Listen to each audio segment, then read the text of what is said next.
So why do you think that there's no adults in Washington and they continue to escalate when it's already been acknowledged that Russia has escalatory dominance on the European continent? I mean, are they crazy?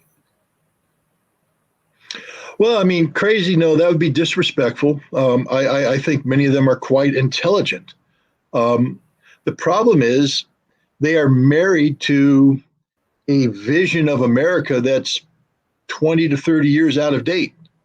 Um, we are not the sole remaining superpower on the face of the earth. We are not the global hegemon. We don't get to call the shots. We're not Tony Soprano anymore. There's other families out there that are saying they want to be heard. And, these families are China, these families are Russia, these families are Africa as a continent, South America as a continent, uh, Asia, India. Uh, they're tired of waiting for the United States to take the lead and dictate an outcome. They've decided that they're fed up with America as being a bully, and that they're just going to step up and grow up. I mean, this is what we have here is a situation where at one time the world was the equivalent of a bunch of children being led by the American adult, and not a very good parent, by the way, a bad parent that was selfish, not caring about the children, only caring about the parent. Now the kids have grown up and they're taking a look at the parent saying, we don't want to be like that. We don't want to live under this wing. We want to, move on, grow up, be adults, do our own thing. And the parent can't handle it. So the parent's screaming and shouting and all that. But the parent gets older, arthritic, can't move as fast, can't think as fast. And the kids are outrunning him, kids are outgrowing him. And that's America today. We're an older, arthritic ridden, senile nation. And the rest of the world's growing up. And they just don't want to be under our wings anymore. In the Donbass, where is it standing right now between Russia, Ukraine, and NATO? Well, there's an old saying that amateurs talk about tactics, professionals talk about logistics.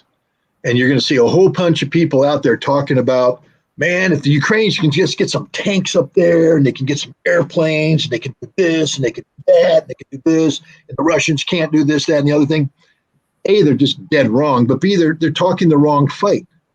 You see, Russia's not playing that game. Russia's playing the game of logistical dominance, which means sustainable dominance. Russia can sustain this fight better than Ukraine can. Ukraine is running out of resources. And when you run out of certain resources, it becomes a very bad day for you.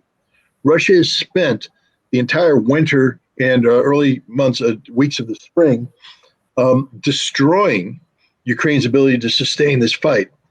They've been taking out Ukrainian air defense. They've been blowing up logistics. They've been ensuring that Ukraine can't reconstitute its artillery stockpiles. And what this means is Ukraine can't fight, can't continue the fight. Meanwhile, Russia's relatively untouched. Yeah, they're suffering casualties on the front line, but in terms of their air force, it's there. Where's the Ukrainian air force? In terms of their artillery, it's there. Where's the Ukrainian artillery? In terms of air defense, it's really there. There's no more Ukrainian air defense. And so Russia has achieved total dominance of the battlefield, where they are literally inflicting their will, imposing their will on the battlefield at a horrific cost to the Ukrainians. Hundreds of Ukrainian soldiers are dying every day. On some days, that number goes up into the thousands. The kill ratio right now is 10, 14 to 1 in favor of Russia. That is, for every one Russian that's killed by the Ukrainians, 10 or 14 Ukrainians die. And that's just unsustainable. So this war is headed towards a conclusion that is favorable to Russia. The only question now is, how benevolent will Russia be? Will Russia take this to the bitter end and destroy Ukraine and make Europe feel threatened? You talked about Russia having escalatory dominance, but dominance doesn't mean that you have to dominate. Right. Escalatory dominance means that you can actually veer the direction of the conflict towards an off ramp that leads towards future stability, good relations, or at least the potential to improve relations between Russia and Europe, Russia and the United States.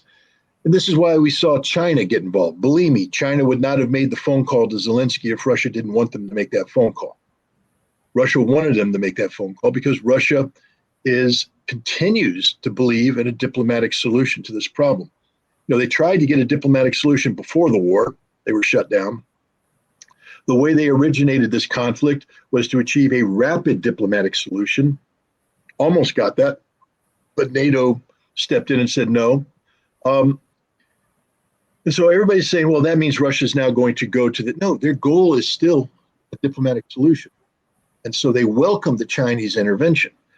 But China knows that whatever a diplomatic solution can't be handing victory to Ukraine and defeat to Russia. Russia has won this war. There's nothing going to change that. So whatever the diplomatic solution is must reflect the reality of the situation as it currently exists, with Russia owning Crimea, owning 4 territories, Kherson, Zaporizhia, Donetsk, and Lugansk, and insisting on the demilitarization and denazification of Ukraine. That's what Russia wants. Now, the question is, how are they going to get it? By destroying Ukraine or by getting Ukraine to recognize that that's the inevitable outcome? What's the best deal we can get in the meantime? So the sooner Ukraine ends this war, the more they're going to have when we get into the post-conflict period. The longer this war goes on, the worse. It's the same thing with NATO. NATO's burned up, tens of billions of dollars worth of equipment that they can't replace. Their defense industry isn't geared up for this. Russia, meanwhile, has its defense industry running on all cylinders. So NATO's at a total disadvantage here. And the last thing NATO needs is to get involved in, a contest of, resource accumulation, because Russia's defense industry is already in full drive, which means if you want to continue this, Russia's going to outpace you in terms of production of defense stuff. What you would really want in the West is to break this thing down and then encourage Russia to slow down its defense industry accumulations. There's a sense of normalcy. Because another thing that happens is when you start producing weapons, there's a temptation to use them. It's just the reality of it. It's like, Kevin Costner, The Field of Dreams. He didn't go out and build that baseball field just because he wanted to look at it. He built a baseball field because he wanted to play baseball. So you don't go building all these advanced weapons, spending all this money, and then go, oh, we're just going to look at them.